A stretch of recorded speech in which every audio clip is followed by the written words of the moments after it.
అది నిజం చెప్తున్నా అన్న. చాలా అంటే చాలా అసలు మనం ఊహించడానికి కూడా చాలా భయంకరమైన విషయం అది. ఎందుకంటే టూరిస్టులని అక్కడ ఉగ్రవాదులు కాదు, లేకపోతే అక్కడ ఉన్న మిలిటరీ వాళ్ళ మీద దాడులు చేయడం కాదు.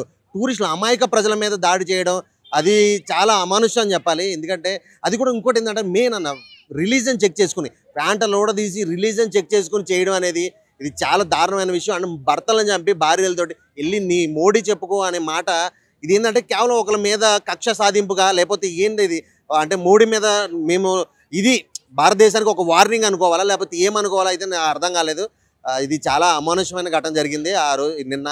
సో కానీ మోడీ గారు వెంటనే ఈరోజు పార్లమెంట్లో కూర్చుని ఆయన 2-3 గంటలు సుదీర్ఘ చర్చ తర్వాత సింధు వాటర్ ఏదైతే ఉందో పాకిస్తాన్ మన దేశం నుంచి వాటర్ ఏదైతే ఆపేయడం జరిగింది. తర్వాత ఇక్కడ పాకిస్తాన్ నుంచి వచ్చిన వీసాలు ఆన్ ది స్పాట్ రద్దు చేసి ఇమ్మీడియట్లీ ఇక్కడ ఉన్న పాకిస్తాన్ వాళ్ళు ఎవరైతే ఉన్నారో వాళ్ళందరినీ పంపించేయాలి అని చెప్పేసి అనడం జరిగింది. సో నేను ఏమంటున్నానంటే అన్న ఇది జరిగిన తర్వాత మనం ఎన్ని చేసినా కూడా చనిపోయిన వాళ్ళనైతే వెనక్కి తీసుకురాలేదు. కానీ మనం చేయాల్సింది ఏంటంటే ఖచ్చితంగా ఇలాంటి ఘటన మళ్ళీ ఇంకోటి జరగకుండా ఉండాలి అంటే ఆ రేంజ్ మనమేంది మన దేశం యొక్క పవర్ ఏంది అనేది ఖచ్చితంగా వాళ్ళు చూపించాలి. ఖచ్చితంగా ఇంకో విషయం ఏంటంటే మన దేశంలో కొంతమంది సపోర్ట్ లేకుండా ఈ ఘటన అయితే జరిగి ఉండదు. డెఫినెట్గా మన దేశంలో కూడా వాళ్ళకి కొంతమంది సపోర్ట్ చేయడం వల్లే జరిగింది.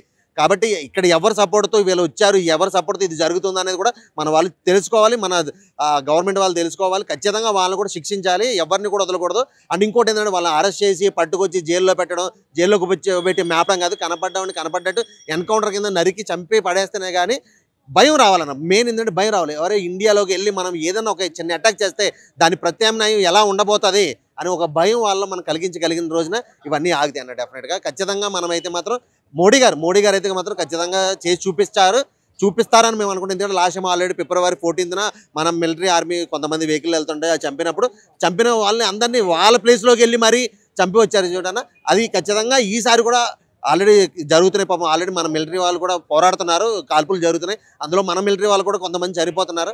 సో ఇదంతా ఏంటంటే మెయిన్ మనం ఈ గొడవలు అనేది పూర్తిగా ఆపాలి అంటే మనం భారతదేశంతో పెట్టుకోకూడదు.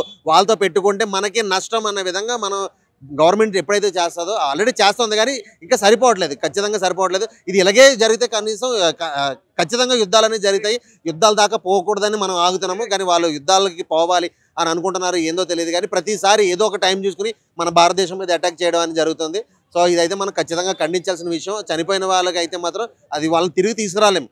ఇప్పుడు మనం వీళ్ళు చంపినా కానీ చనిపోయిన వాళ్ళు మనం తిరిగి తీసుకురాలేము. కాబట్టి ఇలాంటి ఘటనలు మళ్ళీ జరగకుండా ఉండే విధంగా మనం ఖచ్చితంగా చర్యలు అయితే తీసుకోవాలన్న ఖచ్చితంగా.